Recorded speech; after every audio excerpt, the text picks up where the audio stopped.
La Bastide Haute est une sorte de grand manoir avec des pièces disposées un peu de façon alambiquée comme dans un manoir anglais. 22 pièces au total. Arnaud Lévy, ancien journaliste de France Soir. C'est un fort. On a l'impression que les gens s'y sont installés pour se faire leur monde, être chez eux, isolés du reste. Christian Scolari, avocat de Michel Turquin. C'est une maison qui aurait pu être très belle, mais qui était très triste. C'est sombre, où ça manquait beaucoup de vie. C'était même presque mystérieux. C'était déjà un décor non habituel. Jacques Dalmasso, ex-chef de brigade des mineurs de Nice.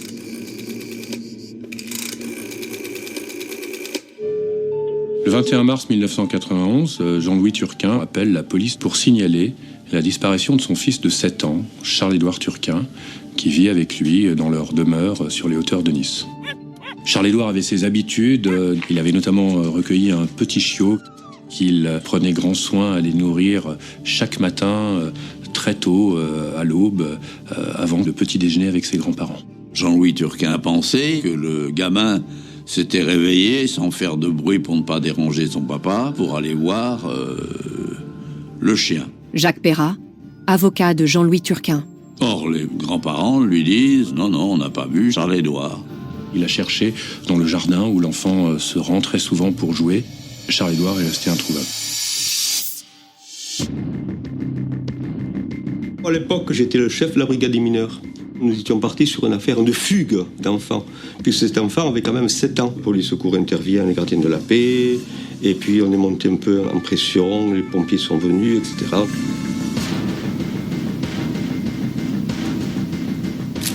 C'est assez enchevêtré. On a un dédale d'escalier, comme dans un château assez bizarre, qui vous conduit jusqu'aux dernières chambres qui sont au-dessus. Aucune de ses affaires ne manque, donc il n'a rien emmené. Il est donc en pyjama, a priori. Nathalie Carrière, avocate de Jean-Louis Turquin. Il n'a pas emmené un jouet, un doudou, rien. Tout est sur place. Personne dans le voisinage n'a rien entendu, n'a rien remarqué. C'est très urbanisé. Il est impossible que personne n'ait vu un enfant, qui plus est un enfant de cet âge-là, le jour, la nuit, se déplacer pour aller je ne sais où. Non.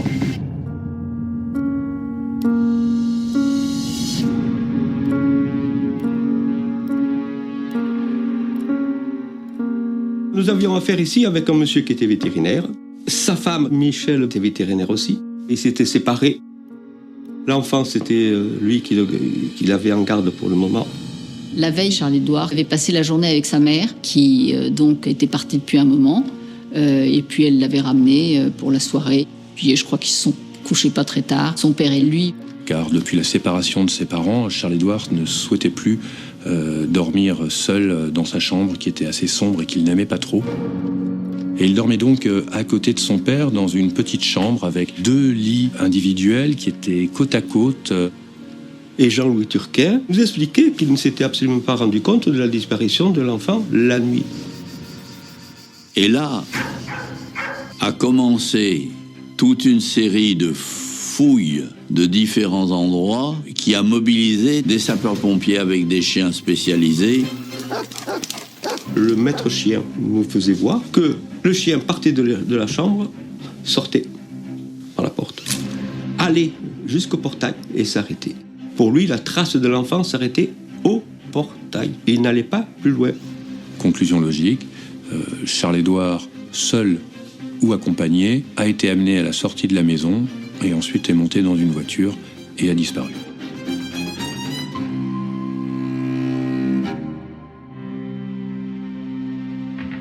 Alors, qu'est devenu l'enfant ?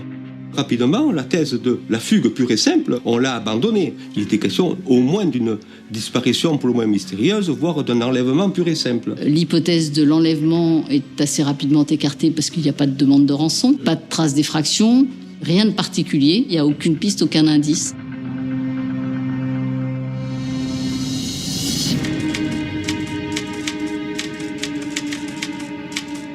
L'enquête va s'intéresser finalement au couple parental, Jean-Louis Turquin et Michel Turquin, puisqu'ils sont séparés. et qu'on sait que c'est une séparation qui se passe plutôt mal. Très rapidement, les policiers, finalement, privilégient l'hypothèse d'un drame familial. Ils se disent qu'effectivement, l'un des parents a pu enlever l'enfant dans le contexte de ce conflit pour embêter l'autre, pour faire pression sur l'autre. Michel Turquin, clairement, désigne Jean-Louis Turquin immédiatement comme responsable de la disparition de l'enfant. Elle le dit immédiatement aux policiers. Elle pensait qu'il avait caché l'enfant quelque part pour l'embêter d'une façon ou d'une autre. La dernière personne à avoir vu vivant Charles-Édouard, c'est Jean-Louis Turquin. C'est avec lui que Charles-Édouard a passé la nuit du 20 au 21 mars 1991. Ce qui nous avait quand même surpris, c'est que quelques instants après le déclenchement des opérations de recherche, il nous avait expliqué qu'il avait du travail et qu'il allait donc travailler. Réaction curieuse. Il n'avait pas du tout l'air accablé. Très rapidement, Jean-Louis Turquin va faire office de suspect principal et 2 jours après avoir signalé la disparition de son fils, il est placé en garde à vue. On espérait aboutir plus rapidement et de cerner un petit peu exactement ce qui s'en était passé. Il fallait faire vite. La garde à vue est un coup de poker. Vous avez des gens qui, se sentant un petit peu ferrés comme le poisson au bout d'une ligne, vont dire bon, ok, c'est bon, allez, on arrête les frais, c'est comme ça. Mais pas avec lui. C'est un monsieur extrêmement réservé, mais on aurait dit que rien ne l'atteignait, ce brave homme. C'est presque un personnage de composition. Ils espéraient peut-être le faire craquer. Ils se sont rapidement aperçus que Jean-Louis Turquin n'allait pas du tout perdre ses moyens, puisqu'au contraire, il est resté tout le temps extrêmement plein de sang-froid. Il dira d'ailleurs qu'il s'attendait à être gardé à vue, que c'est normal, que l'enquête s'intéresse à lui. Sa position est de dire qu'il est innocent, clairement, et qu'il n'y est pour rien, que l'enfant a disparu et qu'il n'a aucune idée de l'endroit où il peut se trouver. La garde à vue de Jean-Louis Turquin sera vite levée, parce qu'on n'a aucun élément contre lui. Il y a un juge d'instruction qui va être saisi. Didier Durand, ancien avocat général. C'est important, on change de cadre juridique. On n'est plus dans l'enquête pour disparition d'un enfant, on est dans une enquête pour enlèvement d'un enfant.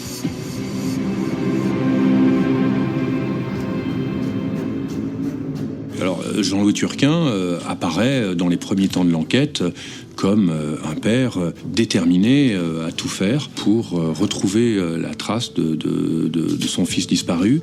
Il avait fait placarder dans toute la région des affiches avec la photo de Charles-Édouard en promettant une récompense de 100 000 francs à qui donnerait des informations susceptibles de permettre de le retrouver. Évidemment, ça n'a rien donné. Plus le jour passe et plus ses possibilités d'être encore en vie s'amenuisent. Parce qu'un enfant de 7-8 ans, pour qu'il reste en vie, il faut que quelqu'un s'occupe de lui. Et ça devient compliqué. Rapidement, on a imaginé la disparition et à la mort de l'enfant. C'est difficile à avaler. Moralement, on ne l'accepte pas tout de suite. Même si nous sommes des professionnels. Mais on ne peut pas l'accepter tout de suite. Jean-Louis Turquin est le suspect numéro 1. On le met sur écoute et ça n'apporte pas quelque chose au départ de grand. C'est un monsieur qui est extrêmement machiavélique, qui pense à tout. Un personnage qui sait très bien ce qu'il fait, où il va, et rapidement c'est devenu une affaire entre nous, les enquêteurs, la mère et lui. On ne trouve pas l'enfant, on est vraiment dans une période véritablement sans issue. On ne sait pas comment progresser.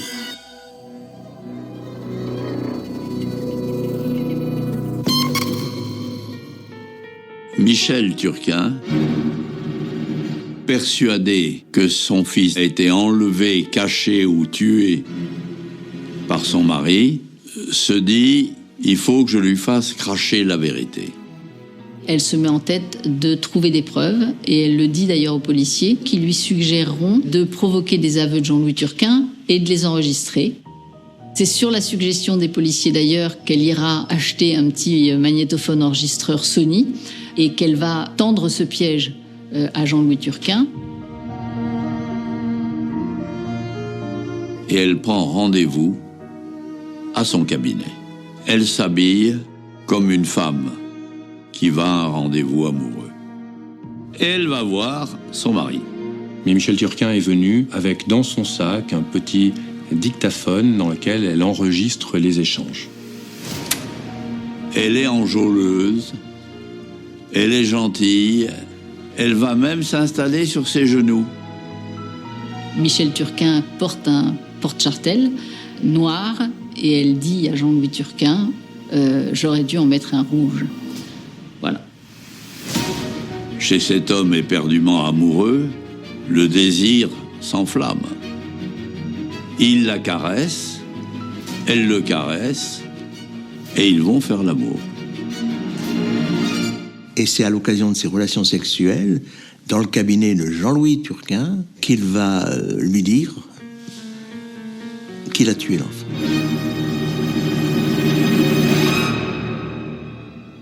Jean-Louis Turquin dit « Je l'ai étranglé avec une cravate car je ne voulais pas de sang. » Oui, je l'ai fait disparaître, mais tu ne devrais plus y penser. C'est derrière nous. Reviens. C'était un parasite. Jean-Louis Turquin veut tirer un trait sur cette affaire. Il veut toujours qu'ils reprennent une vie de couple. Jean-Louis Turquin va indiquer qu'il l'a fait disparaître près du col de Saint-Roch, qui est dans l'arrière-pays niçois, sur les hauteurs de Lucéram.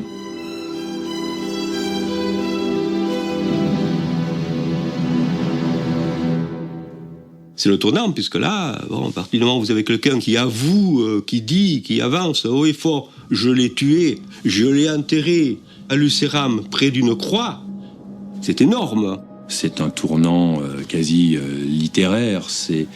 Il aurait fallu un scénariste pour inventer une pareille configuration. Les enquêteurs vont donc interroger Jean-Louis Turquin et ils vont le placer en garde à vue et ils vont, dans un premier temps, lui demander si oui ou non il a effectué des aveux à son épouse. Et Jean-Louis Turquin va nier catégoriquement ces aveux. Puis, dans un second temps, ils vont le confronter à l'enregistrement.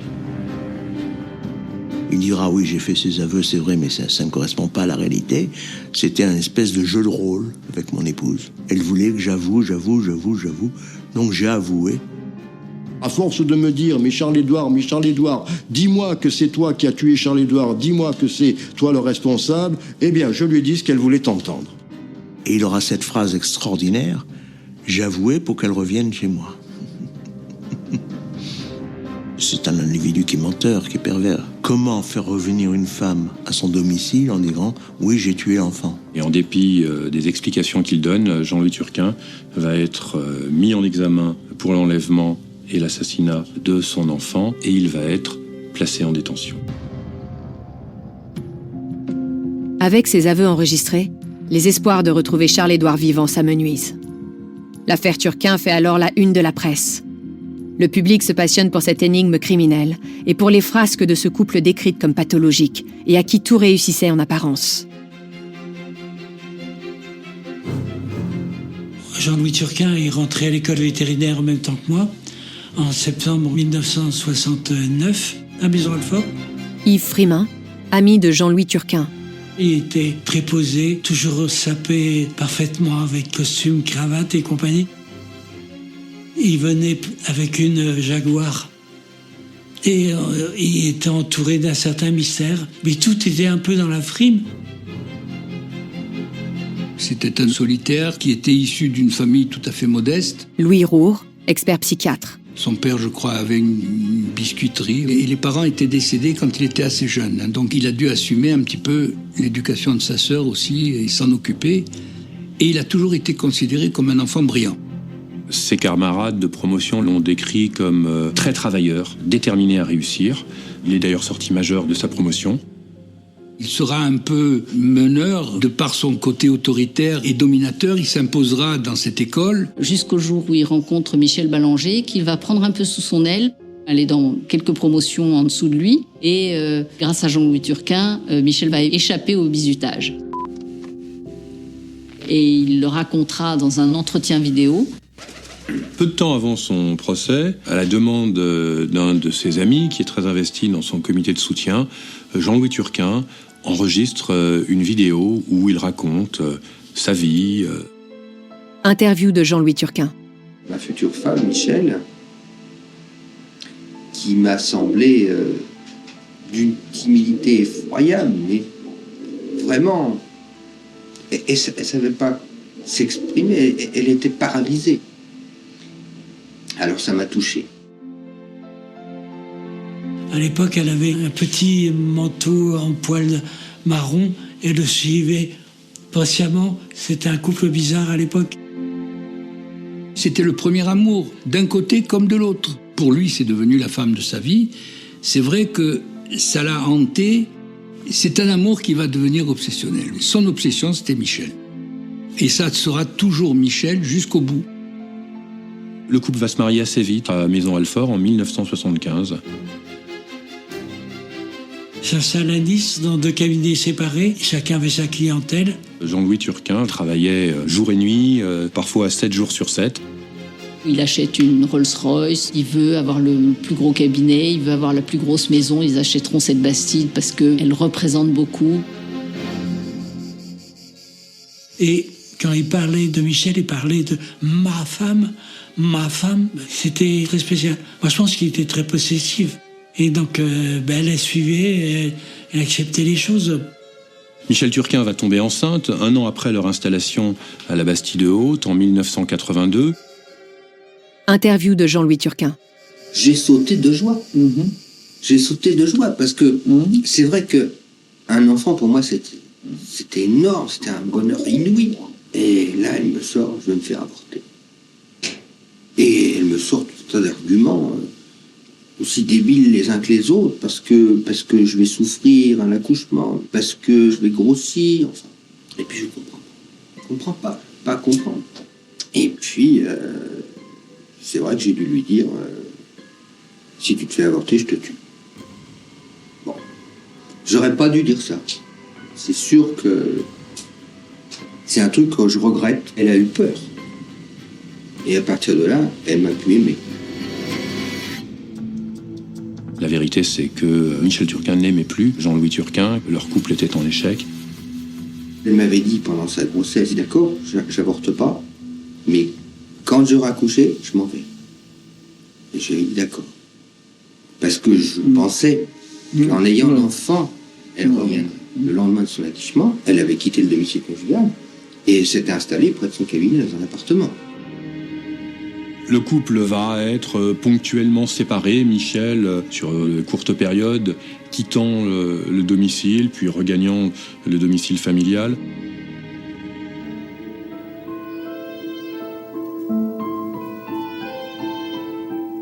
Charles-Édouard était un garçon extrêmement sensible, très timide.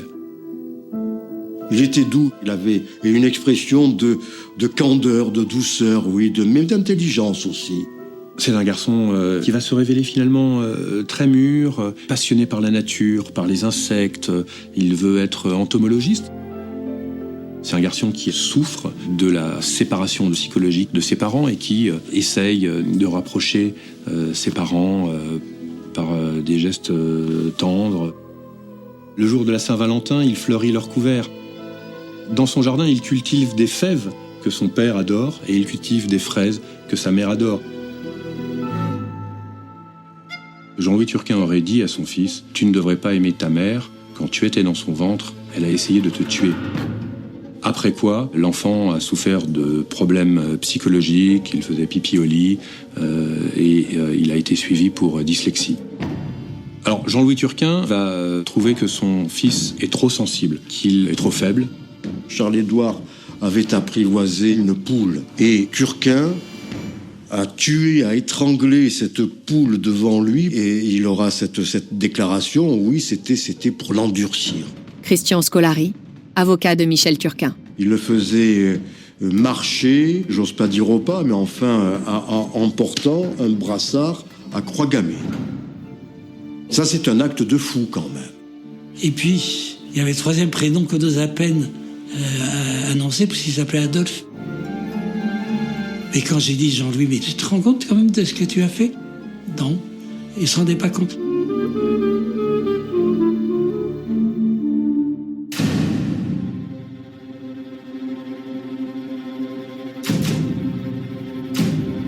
Turquin, c'est un tyrannique. Il n'existe que pour lui, tout existe autour de lui, c'est organisé pour lui et seulement pour lui.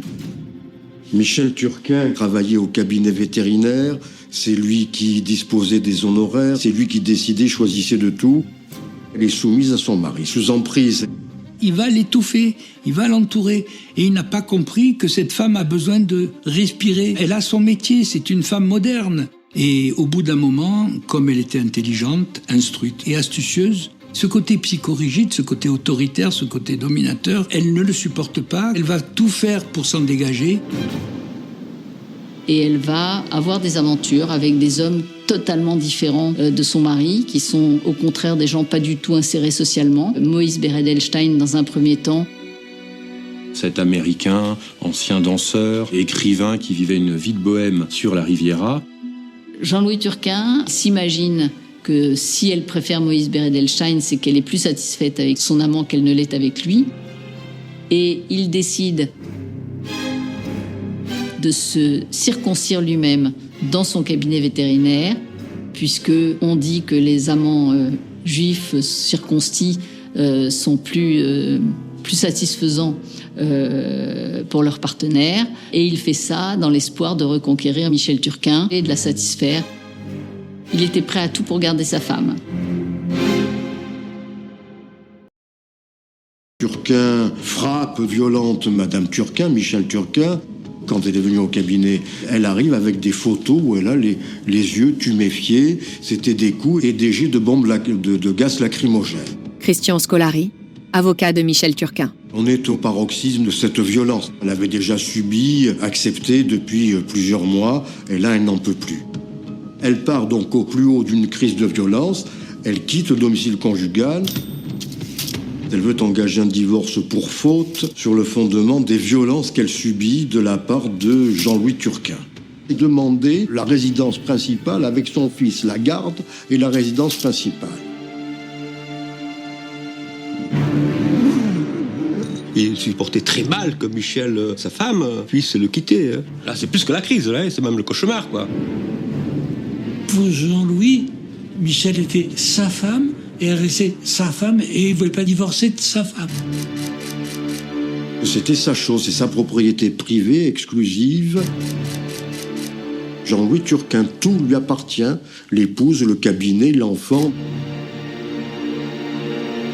Jean-Louis Turquin essaye à tout craint de la faire plier, de la faire renoncer à cette procédure de divorce. Il y a une audience, la tentative de conciliation est fixée au 14 avril. Nathalie Carrière, avocate de Jean-Louis Turquin.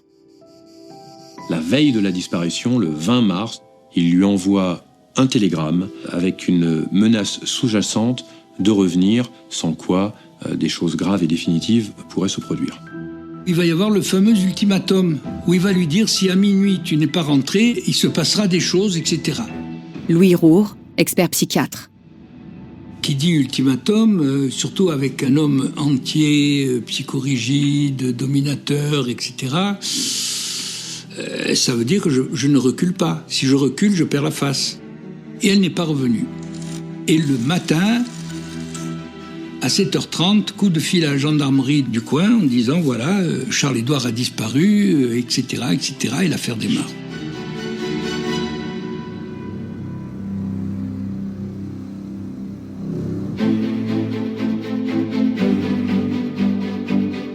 Ce sont les aveux enregistrés par Michel Turquin qui vont donner une dimension totalement différente à cette affaire, qui va fasciner, qui va alimenter la chronique criminelle et la chronique des faits divers durant de nombreuses années. Arnaud Lévy, ancien journaliste de France Soir. Jean-Louis Turquin était quand même une personnalité locale. C'était un notable. Il y avait cette réussite, l'argent, cette propriété, ce couple qui se déchirait. Jacques Dalmasso, ex-chef de brigade des mineurs de Nice. Ça fait la une. Les notables et les clodos. Ces eaux-là. Il y a de quoi faire un film. Plus d'affaires de mœurs, d'affaires de fesses, je dirais même. C'est pas une affaire, c'est un roman.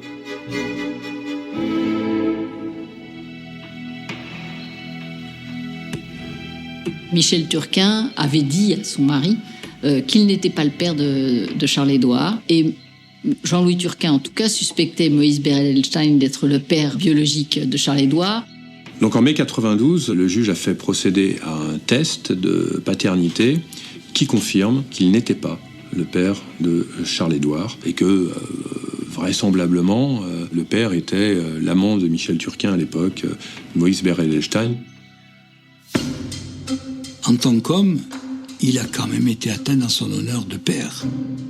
Il n'a pas été foutu d'être le père. Alors, quel impact ça a eu ? On a expliqué que Jean-Louis Turquin avait toutes les raisons de tuer son fils, qui n'était pas son fils, et qu'il avait là, d'une certaine manière, une preuve évidente de sa déconvenue conjugale. Interview de Michel Turquin. Aujourd'hui, je crois qu'il est mort et je crois qu'il est peut-être n'importe où. Là aussi, je voudrais bien qu'on puisse lui offrir une sépulture décente, quelque chose de...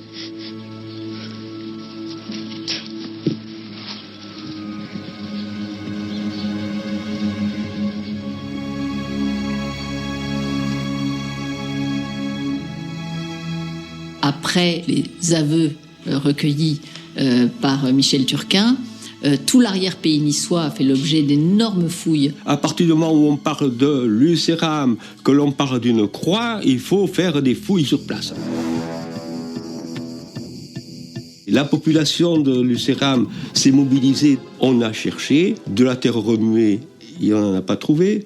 Et il y avait quelque part, justement en haut, une décharge sauvage. On a fait enlever tous ces gravats, toute cette terre, filtrer, faire tomber s'il n'y avait pas le corps de l'enfant là-dedans. On a demandé au CRS de faire des recherches dans les parois. Le secours en montagne est venu. On a fait venir des spéléologues qui ont cherché, on n'a rien trouvé. Donc tout ce qui était humainement possible, on l'a fait. En vain, on n'a rien trouvé. On s'est dit que si le corps n'avait pas été retrouvé et qu'il n'avait donc pas été enterré, éventuellement, comme Jean-Louis Turquin était vétérinaire, il avait l'habitude et la pratique des incinérateurs de la région. C'est un monsieur qui avait les possibilités énormes d'euthanasier un gros chien. Alors, euthanasier un enfant de 7 ans qui fait le poids d'un chien-loup, ça ne doit pas poser de grandes difficultés techniques. Je pense que sans doute, il a fait incinérer ce petit. Et donc il y a eu des recherches également auprès des sociétés d'incinération locales qui n'ont pas davantage donné quoi que ce soit. Donc le mystère reste entier sur ce qu'il est advenu du corps de Charles-Édouard. 9 mois après, Jean-Louis Turquin sort de prison. Après une longue grève de la faim, où il ira jusqu'à mettre en péril sa vie, et je crois que c'est ce qui détermine sa remise en liberté. Jean-Louis avait la barbe et il l'a assez rapidement rasé parce qu'il ressemblait à Landru, ce qui était quand même pas forcément encore un cadeau. Alors, entre Adolphe, Landru, il avait vraiment tout pour être un assassin. Yves Frimin, ami de Jean-Louis Turquin. Maintenant, ça fait presque 2 mois que je fais la grève de la faim parce que j'avais envie de mourir. Je ne voyais plus de solution. Et j'espère encore retrouver mon fils vivant.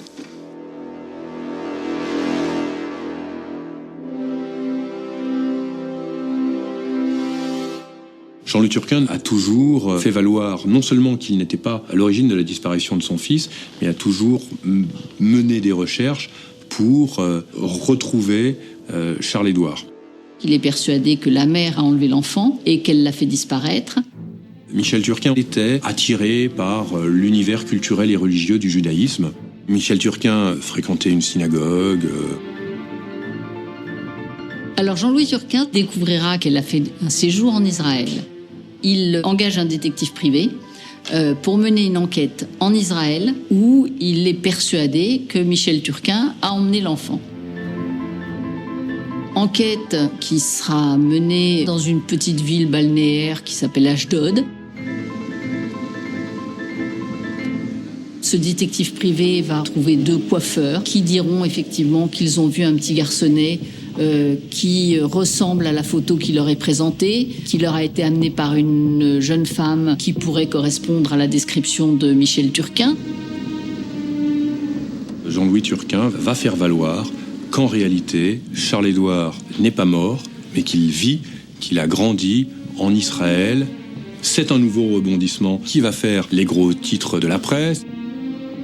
Le procès qui devait être fixé assez rapidement va être renvoyé parce que le président de la cour d'assises va décider de faire une commission rogatoire aux autorités israéliennes pour vérifier que si cet enfant, avec sa photo, ça avait été vu quelque part. Donc il va y avoir des investigations qui vont retarder sensiblement la date du procès. Didier Durand, ancien avocat général.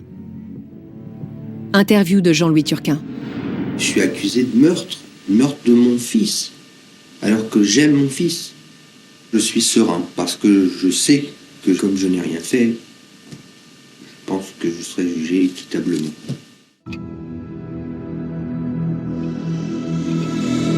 Alors 17 mars 97, le procès s'ouvre. À la cour d'assises des Alpes-Maritimes, une jolie salle de cour d'assises à l'ancienne. Bien, l'audience est ouverte, vous pouvez vous asseoir. Beaucoup de monde, beaucoup de presse. On sentait qu'il y avait un vrai enjeu et qu'on était dans un procès où tout pouvait se passer, avec beaucoup de tensions et d'émotions. Je suis pas parti à la cour d'assises en me disant c'est bon, c'est impeccable comme dossier. J'avais quand même encore un doute. Les aveux qui ne sont pas passés devant un juge ou un enquêteur, l'absence de cadavre. Comment condamner un homme sur la base d'un crime sans trace matérielle ni témoin? C'est toute la question de ce procès. Il est arrivé en triomphateur. Il était persuadé qu'on obtiendrait la relaxe. Pendant le procès, Jean-Louis assistait à une pièce de théâtre, il était dans sa loge, il regardait gentiment la foule. De temps en temps, il souriait. Et franchement, il aurait dû remuer dans les brancards en disant c'est faux, c'est pas vrai, tout ça. Il aurait dû manifester. Non. Il a dit effectivement, froidement, je suis innocent, je n'ai pas tué Charles-Édouard. Mais il n'était pas capable de l'exprimer avec ses tripes. Michel Turquin était une personnalité relativement étrange parce qu'en effet, elle semblait pas être totalement éplorée. Elle était très effacée, on va dire quasiment absente. Je me demande encore aujourd'hui si elle a la peine d'avoir perdu son fils. Les parents ne manifestent pas de sanglots ou de peine. Cet enfant n'existe plus, n'existe pas. C'est leur problème à eux. Et l'enfant, il est, je dirais, mis de côté. Il a disparu de leur mémoire aussi. C'est terrible, terrible. Le président a décidé qu'on entende la cassette. Voilà, on entend enfin les aveux, on entend dire qu'il a tué l'enfant. Donc les jurés entendent ça, silence de mort dans la salle d'audience, hein, les aveux. Les jurés comprennent pas. Et que entendre un homme dire « Oui, j'ai avoué avoir tué mon enfant pour faire plaisir à mon épouse et pour la faire revenir », ils comprennent pas. Moi-même, je ne le comprends pas, je dirais. Ça a été un effet désastreux pour la défense.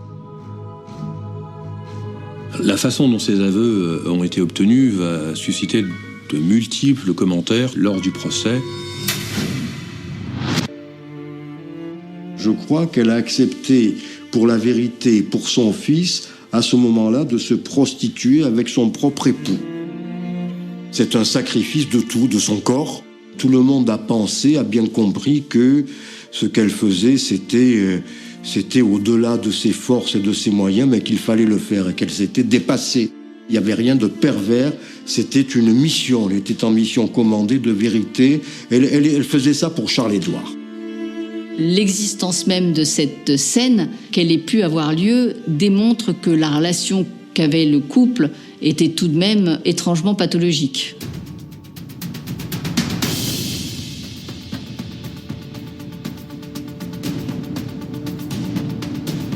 La défense fait venir les coiffeurs israéliens à ses frais, hein, bien sûr.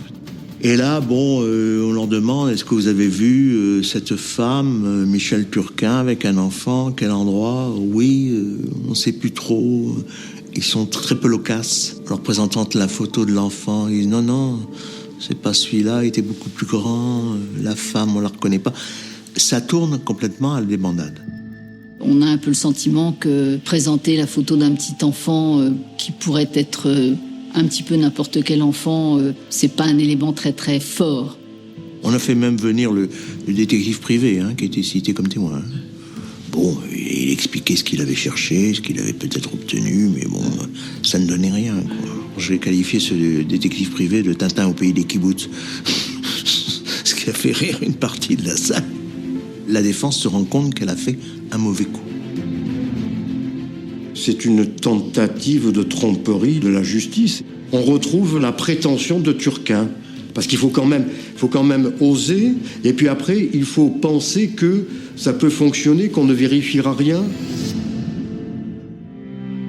Un moment très fort du procès, la cour d'assises a ordonné un transport sur les lieux à la Bastide-Haute, donc dans la maison des Turquins. Le transport de justice avait été motivé par le fait qu'il apparaissait difficile de concevoir que l'enfant ait pu disparaître tout seul de la maison.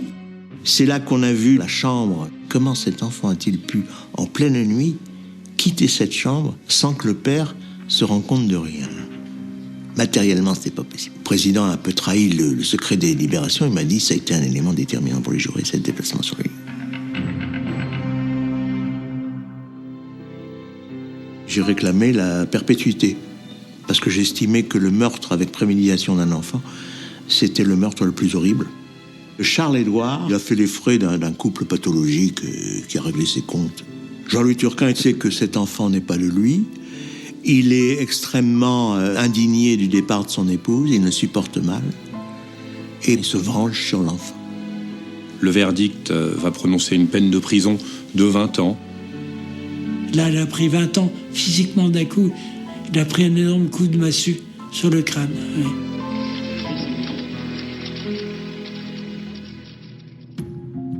À l'issue du procès, Jean-Louis Turquin est condamné à 20 ans de prison.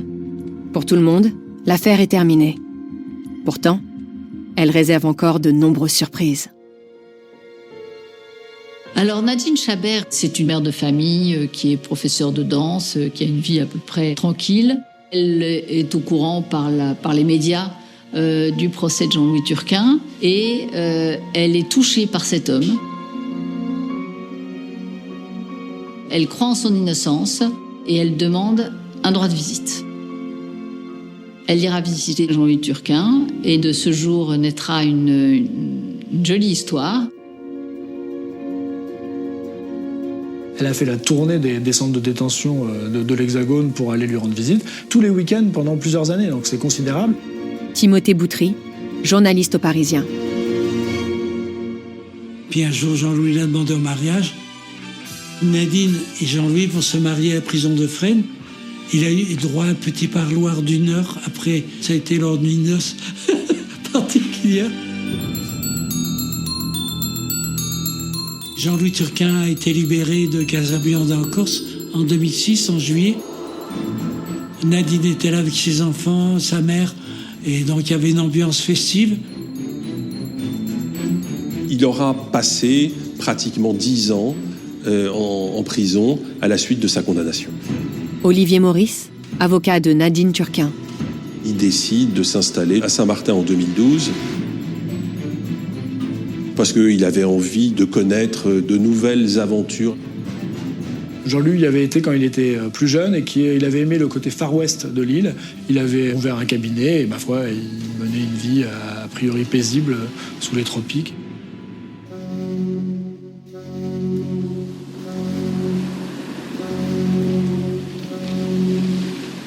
Le 8 janvier 2017, des journalistes me contactent pour m'annoncer que Jean-Louis Turquin a été tué.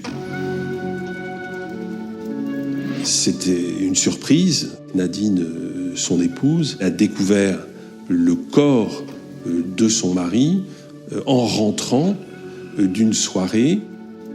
Son mari est allongé dans la chambre du couple. Les enquêteurs sont prévenus très rapidement. On trouve 2 douilles de 9 mm et on sait qu'il y a une balle qui est rentrée dans le dos de Jean-Louis Turquin. C'est la balle qui a causé sa mort. Et il y a du verre prisé, une carafe d'eau en fait.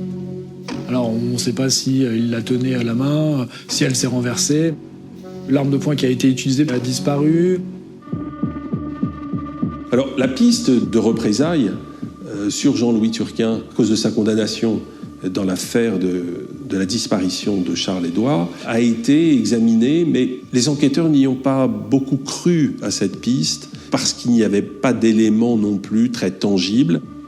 Cette piste d'une vengeance était d'autant moins crédible que Michel Turquin était décédé en 2015 et qu'on avait du mal à imaginer que quelqu'un puisse, 2 ans après, en vouloir à Jean-Louis Turquin. Ce qui est important, c'est que différentes pièces ont été visitées. que des tiroirs ont été ouverts et que, en particulier, le dos d'un poste de radio a été éventré et on a retrouvé aussi à côté de ce poste de radio un couteau. Jean-Louis Turquin était détenteur de sommes en espèces relativement importantes qu'il cachait dans le dos même de cet appareil. Saint-Martin, c'est un lieu qui peut sembler idyllique, mais qui présente en même temps une insécurité qui est chronique, avec des braquages, des vols à main armée, des cambriolages. C'est ce qui accrédite aussi potentiellement cette piste du cambriolage qui a mal tourné. Jean-Louis s'est levé alors que les gens étaient rentrés chez lui. Il s'est bagarré. Il a pris une carafe en cristal qu'il a balancé au visage des personnes. Ils ont tiré un coup de feu et il est mort. Et ils se sont sauvés en ayant trouvé la cachette dans le poste de radio, prendre sa montre et quelques bijoux.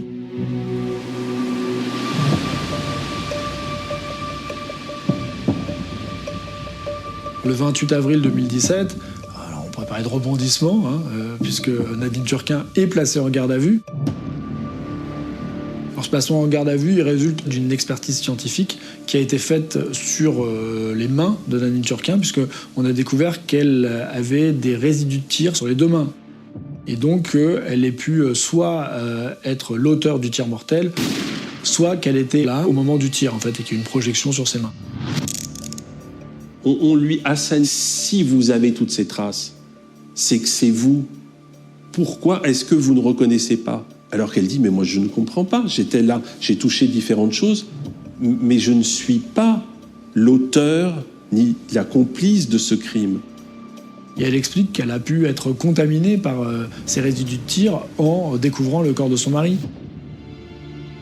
Pour l'accusation, Nadine Turquin a un mobile. Jean-Louis Turquin, c'est un tyran domestique. Il contrôle tout ce qu'elle fait, il contrôle les emails, il contrôle ses finances surtout.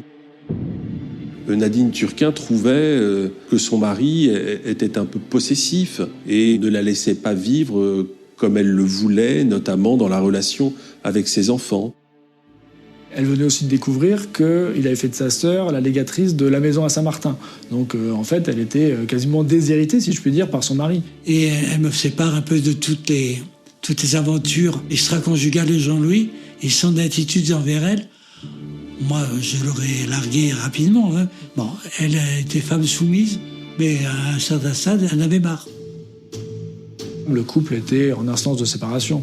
C'est vrai que dans la manière dont elle décrit son mari, Nadine Turquin, un homme avare, tyran domestique, on retrouve certains traits de personnalité qui avaient déjà émergé au moment de la première affaire, ou de la disparition de son fils. Nadine Turquin a été mise en examen, jetée presque en pâture à la presse. C'est une histoire de fou. Elle s'est retrouvée en prison. Nadine n'avait rien du tout du tueur. Même si elle voulait divorcer, elle aurait fait dans la douceur et pas dans la méchanceté. Nous avons contesté immédiatement sa mise en examen en demandant des contre-expertises. Ce collège d'experts a expliqué que la version de Madame Turquin d'avoir été contaminée en touchant un certain nombre d'objets et son mari lors de la découverte de son corps était parfaitement compatible. Deuxième élément, il y a l'alibi de Nadine Turquin. Elle passait la soirée avec plusieurs de ses amis qui ont constamment dit qu'elle était présente à leur côté pendant la soirée, qu'elle ne s'était pas absentée. Et donc là, la cour d'appel va délivrer un non-lieu à l'encontre de Nadine Turquin, qui est donc définitivement blanchie des accusations de meurtre sur son mari. Nous avons obtenu, contre l'avis de la juge d'instruction et contre le parquet général, une décision qui est rarissime. Nadine Turquin, elle a été profondément blessée. Elle aura passé 8 mois en prison. Elle espère qu'un jour, on retrouvera ceux qui sont à l'origine du meurtre de son mari. Le dernier espoir, il réside sans doute dans la science, puisqu'on a retrouvé sur les lieux un couteau avec un ADN masculin qui n'a jamais été identifié. Peut-être qu'un jour, ça matchera, comme on dit, et qu'on identifiera quelqu'un. Ça ouvrira une nouvelle piste pour les investigations, ça c'est certain. On ne saura sans doute jamais ce qui est réellement arrivé à Charles-Édouard cette nuit de mars 1991. On ne saura jamais non plus qui a tué son père aux Antilles, 25 ans plus tard. L'affaire Turquin restera à jamais l'une des plus mystérieuses de l'histoire criminelle française.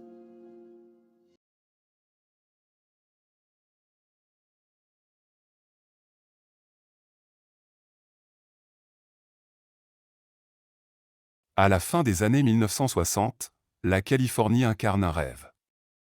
Les plages, la musique, la liberté, les campus en effervescence. C'est l'époque où l'on croit que tout change pour le mieux. Pourtant, dans cette atmosphère de transformation sociale, une peur nouvelle va s'installer. Une peur moderne. Médiatique. Calculée. Une peur alimentée non seulement par des attaques, mais par des lettres envoyées aux journaux, par des symboles tracés à l'encre noire, par des codes que toute une nation tente de résoudre. Le Zodiac ne sera pas seulement un agresseur insaisissable. Il sera un narrateur. Un metteur en scène. Un homme qui comprend que la terreur ne vit pas seulement sur les lieux des crimes, mais dans l'imagination collective. Contrairement à d'autres figures criminelles qui cherchent à disparaître, lui cherche à s'inscrire dans l'histoire. Il écrit, il revendique, il menace, il corrige les médias lorsqu'ils se trompent. Il transforme les rédactions en relais involontaires de sa propre légende. Avant même que son identité ne devienne un mystère national, avant que les cryptogrammes ne fascinent des générations d'amateurs, il y a des routes isolées, des voitures garées dans l'obscurité, et des jeunes gens qui pensent simplement passer une soirée tranquille. C'est là que tout commence. Le 20 décembre 1968, sur une route isolée près de Benicia, 2 adolescents sont retrouvés près de leur voiture. Betty Lou Jensen, 16 ans, et David Faraday, 17 ans. Rien ne laisse penser à un vol. Rien ne suggère une altercation prolongée. La scène est froide, rapide, déconcertante. Les enquêteurs pensent d'abord à un différend personnel, à une piste locale. Il n'y a pas encore de signature, pas de message, pas de symbole. Seulement une violence soudaine, inexpliquée. L'affaire reste en suspens. Puis, le 4 juillet 1969, à Blue Rock Springs Park, un autre couple est pris pour cible. Darlene Ferrin et Michael Mageau sont assis dans leur voiture lorsqu'un homme approche. Il s'éloigne brièvement, revient, et ouvre le feu sans échange préalable. Cette fois, Michael survit. Il décrit un homme au visage ordinaire, sans expression particulière. Rien d'extravagant. Rien de mémorable. Une silhouette presque banale. Peu après l'attaque, un appel anonyme est passé à la police de Vallejo. La voix revendique les faits, mentionne l'attaque précédente de 1968 et donne des détails précis. Le ton est calme, presque administratif. Ce n'est pas un cri de rage. C'est une déclaration. Un mois plus tard, en août 1969, 3 journaux reçoivent des lettres identiques accompagnées d'un cryptogramme de 408 caractères. L'auteur exige que le message soit publié en une. Il menace de recommencer si ce n'est pas fait. Il signe d'un symbole étrange, un cercle traversé d'une croix, semblable à un viseur. La pression médiatique monte immédiatement. Les journaux publient les lettres. Le public est captivé. Le code est finalement déchiffré par un couple de civils. Le message ne révèle pas son nom. Il parle de domination, de sensation, d'un plaisir particulier à chasser des êtres humains. Il écrit qu'il collecte symboliquement des esclaves pour l'au-delà. Le ton est à la fois théâtral et glaçant. C'est à ce moment précis que l'affaire bascule. Ce n'est plus seulement une enquête criminelle. C'est un dialogue imposé à toute une région. Le tueur ne se contente plus d'agir dans l'ombre. Il réclame l'attention. Il impose son pseudonyme, Zodiac. Les autorités comprennent alors que le défi ne sera pas seulement d'arrêter un individu, mais de contenir une mise en scène. Chaque lettre devient un événement. Chaque symbole, une énigme. Chaque silence, une attente. Et quelque part en Californie, un homme observe la réaction collective, satisfait de voir la peur se répandre bien au-delà des routes isolées où tout a commencé. À l'été 1969, le Zodiac n'est plus seulement un nom étrange publié dans les journaux. Il devient une présence. Une silhouette invisible dont chaque apparition est attendue avec anxiété. Les autorités tentent de relier les indices, mais l'homme semble toujours avoir une longueur d'avance. Puis vient le 27 septembre 1969. Lake Berryessa. Ce jour-là, Brian Hartnell et Cecelia Shepard profitent d'un après-midi paisible au bord du lac. L'endroit est calme, presque idyllique. Rien n'annonce ce qui va suivre. Un homme apparaît au loin. Il porte une étrange tenue, une sorte de tunique sombre, et surtout une cagoule noire couvrant entièrement son visage. Sur la poitrine, un symbole blanc, le cercle barré d'une croix. Le même que dans les lettres. Cette fois, il ne tire pas immédiatement. Il parle. Il explique qu'il est un fugitif évadé, qu'il a besoin d'argent et d'un véhicule pour fuir vers le Mexique. Il attache méthodiquement les deux victimes avec des cordes déjà préparées. Tout semble calculé. Structuré. Puis, soudainement, il passe à l'attaque. L'agression est brutale. Cecelia Shepard succombera à ses blessures quelques jours plus tard. Brian Hartnell, lui, survit et fournit un témoignage précieux. Mais ce qui frappe les enquêteurs, c'est ce qui se passe ensuite. Avant de quitter les lieux, le Zodiac s'approche de la voiture des victimes et inscrit au feutre noir plusieurs informations sur la portière, les dates des attaques précédentes, accompagnées du symbole. Il signe son œuvre comme un artiste macabre. Il veut que personne ne doute. Il veut que l'histoire soit claire. Peu après, il téléphone à la police pour signaler l'attaque. Encore une fois, il décrit précisément le lieu. Encore une fois, il parle avec calme. Il ne cherche pas à fuir médiatiquement. Il veut contrôler le récit. Moins d'un mois plus tard, le 11 octobre 1969, l'affaire prend une nouvelle dimension. Cette fois, ce n'est plus une route isolée. Ce n'est plus un lac retiré. C'est San Francisco. En plein cœur urbain. Paul Steen, chauffeur de taxi, prend un client dans le centre-ville. Quelques minutes plus tard, dans le quartier résidentiel de Presidio Heights, le taxi s'arrête. Le conducteur est attaqué à l'intérieur même du véhicule. Des adolescents observent la scène depuis une fenêtre et alertent la police. Ils décrivent un homme blanc quittant calmement les lieux. Une erreur de communication dans la transmission radio retarde l'interception. Les premiers agents cherchent un suspect correspondant à une description erronée. Pendant ce temps, l'homme marche dans les rues sombres, à quelques centaines de mètres des patrouilles. Peut-être croise-t-il même des policiers sans être inquiété. Quelques jours plus tard, une nouvelle lettre arrive dans une rédaction.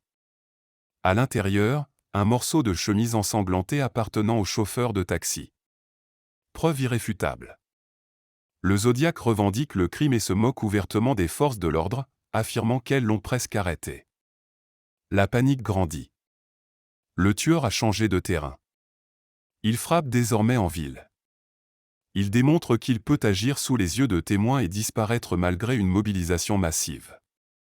Il montre qu'il maîtrise la narration, chaque lettre, chaque détail envoyé aux journaux alimente la peur collective. Les médias, malgré eux, deviennent sa scène. Les unes de journaux affichent son symbole. Les débats télévisés analysent ses codes. Les citoyens scrutent leurs voisins. La frontière entre information et amplification involontaire devient floue.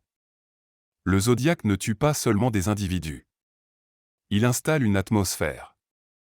Il transforme la Californie en territoire d'incertitude.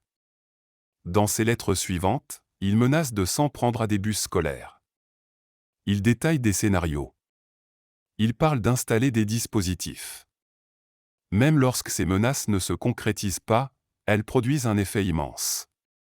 Des parents escortent leurs enfants. Des patrouilles surveillent les écoles. La peur devient diffuse, quotidienne. Le Zodiac comprend quelque chose d'essentiel, l'angoisse est plus puissante que l'acte lui-même. En cultivant l'imprévisibilité, en brouillant les pistes, en multipliant les revendications parfois contradictoires, il rend l'enquête presque impossible à stabiliser.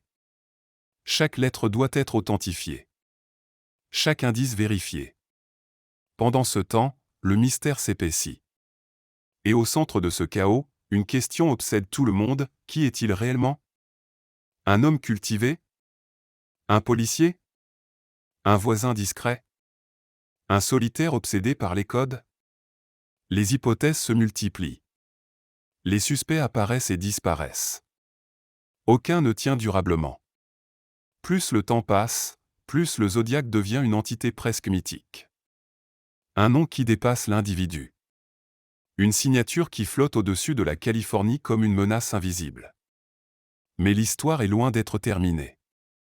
À partir de la fin de l'année 1969, l'affaire Zodiac change de nature. Les attaques cessent progressivement, mais les lettres, elles, continuent. Et d'une certaine manière, elles deviennent encore plus dérangeantes. Car désormais, le tueur semble prendre plus de plaisir à manipuler qu'à agir. Il écrit longuement. Il corrige les journaux lorsqu'il publie des erreurs. Il réclame que son symbole apparaisse en première page. Il exige que l'on imprime ses cryptogrammes. Il joue avec les autorités comme un stratège déplaçant des pièces invisibles. Parmi ces messages, certains contiennent de nouveaux codes, plus complexes que le premier. L'un d'eux, composé de 340 caractères, résistera pendant plus de 50 ans avant d'être déchiffré en 2020 par une équipe internationale d'amateurs passionnés de cryptographie. Ce détail est essentiel, pendant des décennies, le mystère reste intact. Le silence du code devient presque plus inquiétant que son contenu. Il représente l'échec répété des autorités à percer l'esprit du Zodiac. Les enquêteurs, eux, travaillent dans un contexte difficile. Les juridictions sont fragmentées. Les comtés ne partagent pas toujours efficacement leurs informations. La technologie médico-légale est limitée. Les analyses ADN modernes n'existent pas encore. Chaque piste repose sur des témoignages visuels, des empreintes partielles, des recoupements laborieux. Or le Zodiac semble avoir anticipé ces limites. Il ne laisse que peu d'éléments exploitables. Et lorsqu'il en laisse, ils sont ambigus. Très vite, des suspects émergent. Des hommes au passé troublant, aux comportements étranges, aux ressemblances physiques approximatives. Parmi eux, un nom reviendra sans cesse, Arthur Lee Allen. Ancien enseignant, amateur d'armes, personnalité dérangeante, il attire l'attention dès le début des années 1970. Plusieurs éléments semblent l'incriminer indirectement, des déclarations rapportées par des proches, une montre portant le nom au Zodiac, des coïncidences troublantes. Pourtant, rien ne permet de l'inculper formellement. Les empreintes ne correspondent pas. L'écriture non plus. Les preuves directes manquent. Ce schéma se répète avec d'autres suspects. Chaque fois, l'espoir renaît. Chaque fois, il s'effondre. L'affaire devient un labyrinthe où chaque couloir semble prometteur avant de déboucher sur une impasse. Pendant ce temps, le Zodiac continue d'écrire. Il envoie des cartes postales cryptiques, des montages découpés dans des journaux, des messages où il revendique parfois des crimes qui ne lui sont peut-être pas liés. Il brouille les pistes volontairement. Il parle de chiffres gonflés. Il se présente comme omniprésent. Les enquêteurs doivent alors distinguer le réel du fantasme, la revendication authentique de la provocation. Un autre élément complique tout, le temps. Les mois deviennent des années. Les témoins déménagent. Les souvenirs s'estompent. Les dossiers s'accumulent. Les inspecteurs changent. L'affaire n'est plus seulement une enquête active, elle devient une obsession institutionnelle. Certains enquêteurs y consacrent leur carrière entière. Ils relisent les lettres, analysent la syntaxe, examinent les tournures de phrases à la recherche d'indices socioculturels. Était-il militaire? Policier? Technicien? Autodidacte brillant? Chaque hypothèse repose sur des détails linguistiques, des fautes d'orthographe peut-être intentionnelles, des références culturelles parfois obscures. Le public, lui, reste captivé. Les médias entretiennent la fascination. Des livres paraissent. Des théories émergent. L'affaire dépasse le cadre judiciaire pour entrer dans la culture populaire. Le Zodiac devient un mythe moderne, un symbole du criminel insaisissable. Mais derrière cette aura médiatique, il y a une réalité plus lourde, des familles qui n'ont jamais obtenu de réponse définitive. des survivants qui ont vécu avec l'incertitude. Et des enquêteurs confrontés à un adversaire qui, volontairement ou non, a su exploiter les failles d'un système encore trop cloisonné. Au fil des années 1970, les lettres se raréfient. Puis elles cessent presque totalement. Le silence remplace la provocation. Est-il mort? A-t-il simplement arrêté? A-t-il changé d'identité? Personne ne sait. Et c'est peut-être là la plus grande victoire du Zodiac, avoir laissé derrière lui une énigme durable. Non seulement un dossier criminel, mais un mystère générationnel. Pourtant, même lorsque l'affaire semble figée dans le passé, elle ne disparaît jamais vraiment. Les archives restent ouvertes. Les preuves sont conservées.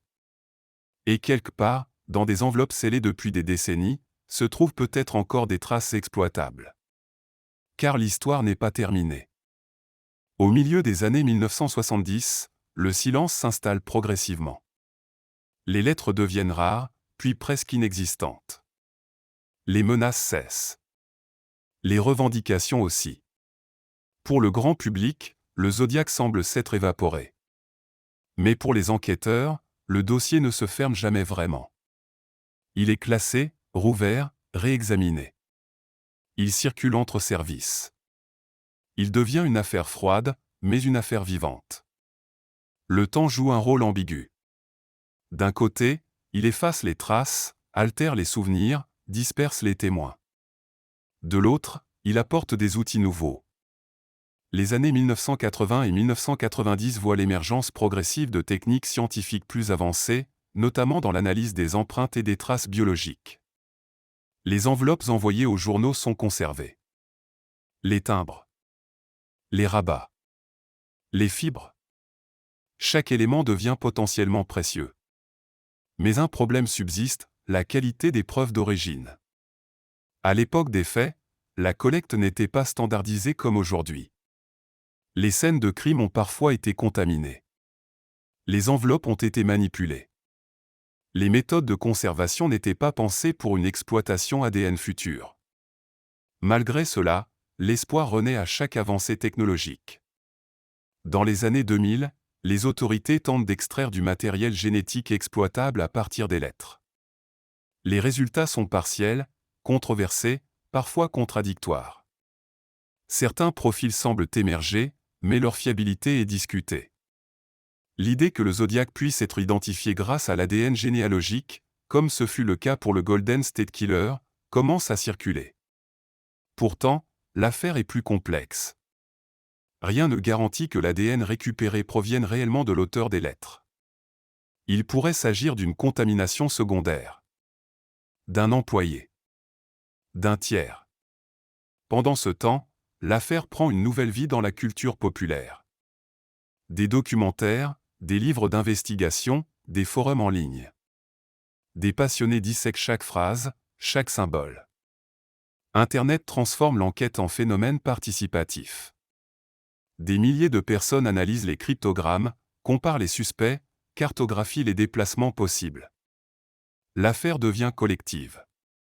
En 2007, un film relance massivement l'intérêt du grand public. De nouvelles générations découvrent le mystère. Les théories explosent. Arthur Leigh Allen revient au centre des discussions, malgré l'absence de preuves définitives. D'autres noms émergent. Certains enquêteurs à la retraite publient leurs convictions personnelles. Les désaccords deviennent publics. Puis, en 2020, le fameux cryptogramme de 340 caractères est finalement déchiffré par une équipe indépendante composée d'un développeur américain, d'un mathématicien australien et d'un programmeur belge. Le message ne révèle pas son identité. Il ne contient pas de confession précise. Il répète surtout une mise en scène, il n'y a avoir peur de la chambre à gaz, affirme qu'il accumule des serviteurs pour l'au-delà. En d'autres termes, même après 50 ans, le Zodiac ne donne rien d'essentiel. Il continue de narguer. Ce déchiffrement marque un moment symbolique. Il prouve que le mystère n'est pas oublié. Mais il rappelle aussi que l'énigme centrale demeure intacte, son nom. Les autorités, de leur côté, restent prudentes. Officiellement, l'affaire n'est pas close. Certaines juridictions la considèrent encore active. D'autres la traitent comme un dossier historique. Les déclarations publiques sont rares, mesurées. Car dans ce type d'affaires, la frontière entre espoir et spéculation est fragile. Ce qui est certain, c'est que le Zodiac a réussi quelque chose d'unique, transformer une série d'attaques en mythe durable. Il a compris le pouvoir des médias bien avant l'ère numérique. Il a utilisé les journaux comme amplificateurs. Il a manipulé le rythme de l'information. Et même son silence final fait partie de la narration. Aujourd'hui, plus d'un demi-siècle plus tard, la question reste entière. Était-il un homme ordinaire dissimulé derrière une façade banale? Était-il déjà mort lorsque les dernières lettres ont cessé? A-t-il observé, de loin, l'impact culturel qu'il avait déclenché? Peut-être que les réponses se trouvent encore dans une enveloppe archivée. Peut-être que la technologie future révélera ce que le passé n'a pas pu prouver. Ou peut-être que le Zodiac restera l'un des rares mystères criminels majeurs à ne jamais être officiellement résolu. Mais il reste une dernière chose à comprendre. Car au-delà des codes et des suspects, il y a l'héritage. Plus de 50 ans ont passé, et pourtant le Zodiac continue d'exister. Non pas comme un homme identifié, jugé et condamné, mais comme une absence. Une silhouette sans visage définitif. Un nom sans identité.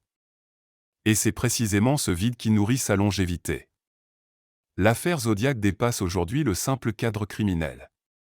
Elle est devenue un phénomène culturel, un cas d'école pour les enquêteurs, un objet d'étude pour les psychologues, un terrain de jeu pour les cryptographes, et une obsession pour des milliers d'amateurs à travers le monde. Peu d'affaires non résolues ont atteint un tel niveau de notoriété internationale sans qu'aucune conclusion officielle n'ait été prononcée. Mais derrière la fascination, il y a une réalité plus sobre, des vies interrompues, des familles marquées à jamais, des survivants qui ont dû reconstruire leur existence sous le poids de l'inconnu. Pour eux, le Zodiac n'est pas une énigme intellectuelle. C'est un souvenir concret, un moment précis qui a divisé leur vie en deux périodes, avant et après. Au fil des décennies, les théories se sont multipliées. Certains restent convaincus que l'identité du Zodiac se trouve parmi les suspects historiques, en particulier Arthur Lee Allen. D'autres pensent que le véritable auteur n'a jamais été publiquement soupçonné. Quelques hypothèses plus marginales évoquent des complicités, voire des auteurs multiples. Mais en l'absence de preuves scientifiques irréfutables, toutes ces théories restent suspendues. La difficulté principale réside dans la nature même du personnage. Le Zodiac ne cherchait pas uniquement à commettre des attaques. Il cherchait à contrôler le récit. Ses lettres montrent une conscience aiguë de la couverture médiatique. Il savait que chaque mot serait analysé. Il savait que chaque symbole serait reproduit. Il comprenait que la peur se propage plus vite que les faits. En ce sens, il a anticipé une époque où l'information circule en continu. Il a transformé les journaux en plateformes. Il a compris que le mystère est plus puissant que la révélation. Tant que son nom reste inconnu, il demeure insaisissable. Les avancées technologiques laissent encore une porte ouverte. Les analyses ADN se perfectionnent. Les bases de données généalogiques s'élargissent. Des affaires considérées comme impossibles ont déjà été résolues grâce à ces méthodes. Pourtant, dans le cas du Zodiac, les éléments exploitables restent incertains. Les traces disponibles sont limitées, discutées, parfois contaminées par le temps. Ce paradoxe est frappant, nous vivons dans une ère où presque tout laisse une trace numérique, génétique, administrative. Et pourtant, un homme ayant agi à la fin des années 1960 pourrait ne jamais être formellement identifié. Comme si le moment historique avait joué en sa faveur. Assez tard pour bénéficier d'une médiatisation massive. Assez tôt pour échapper aux outils modernes. Ce qui demeure, au-delà des théories, c'est l'impact durable sur la culture populaire. Le Zodiac a inspiré des livres, des films, des séries, des podcasts. Il est devenu une figure presque archétypale du criminel mystérieux. Mais cette transformation pose une question délicate, à quel moment la fascination risque-t-elle d'effacer la gravité des faits? Comment raconter sans glorifier? Comment analyser sans mythifier? Peut-être que la véritable leçon du Zodiac ne se trouve pas dans son identité, mais dans la manière dont il a exploité un système médiatique naissant. Il a démontré qu'un individu pouvait façonner son image publique même en restant invisible. Il a utilisé le langage comme arme. Et il a compris que l'incertitude prolongée est une forme de pouvoir. Aujourd'hui, certains enquêteurs à la retraite continuent d'espérer une percée. D'autres pensent que la vérité est déjà enterrée. Les archives restent ouvertes. Les preuves sont conservées. Le dossier n'est pas officiellement clos dans toutes les juridictions. Cela signifie qu'une résolution, aussi tardive soit-elle, reste théoriquement possible. Mais tant qu'aucune confirmation scientifique irréfutable n'est annoncée, le Zodiac demeure ce qu'il a toujours voulu être, un nom flottant dans l'ombre. Il existe des affaires où la justice apporte une conclusion claire. Un verdict. Une date. Une fin officielle. L'histoire du Zodiac, elle, se termine sur une question. Quelque part, à la fin des années 1960, un homme a décidé qu'il ne serait pas seulement un auteur d'attaque, mais un personnage. Il a choisi un symbole. Il a écrit des lettres. Il a laissé des codes. Puis il s'est tu. Peut-être a-t-il vécu une vie ordinaire ensuite. Peut-être a-t-il suivi les reportages le concernant, en silence. Peut-être est-il mort en emportant son secret. Ou peut-être que son nom figure déjà dans des archives, attendant simplement la technologie capable de le révéler. Ce que l'on sait, en revanche, c'est que le Zodiac a réussi à imposer un vide. Et ce vide continue d'interroger. Car parfois, dans les grandes affaires criminelles, le mystère n'est pas seulement une absence de réponse. Il devient l'histoire elle-même.